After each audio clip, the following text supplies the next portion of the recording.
আপনার নবাববাড়িতে বিভিন্ন উৎসব হতো এবং তখন যেমন আমি একটা বইয়ে পড়ছিলাম নবাববাড়ির ডায়েরি, সেখানে 1904 সালের 28 ফেব্রুয়ারি কাজী কাইয়ুম লিখেছেন যে আজ রোববার, পবিত্র বকরির ঈদ, কোরবানির ঈদ।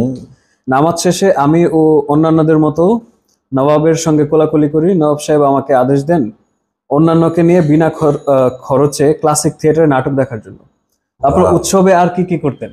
একটা তো আমরা এরকম জানি, আর সবকিছু তো জানা সম্ভব না, আপনাকে আজকে পেয়েছি।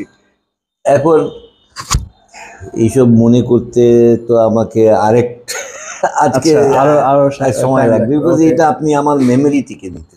জি, এই ছোটকাল থেকে যে আমার বলা হয়েছে, যেটা দেখছি তো আমি মনে আছে। হ্যাঁ, যেটা দেখেছেন কি কি? যেমন ওখানে আমাদের ওই আসর মঞ্জিলে ওইদিকে আপনার যেমন একদিন হইতো যেখানে সবাই ফ্যান্সি ড্রেস করতো। ওকে, বুঝছেন না? হ্যাঁ, ওই দিনটার নাম বলে গেছে, আর নৌকা রেস হইতো। এই ধরনের অনেক জিনিস ছিল, এন্টারটেনিং অনেক বিষয় ছিল।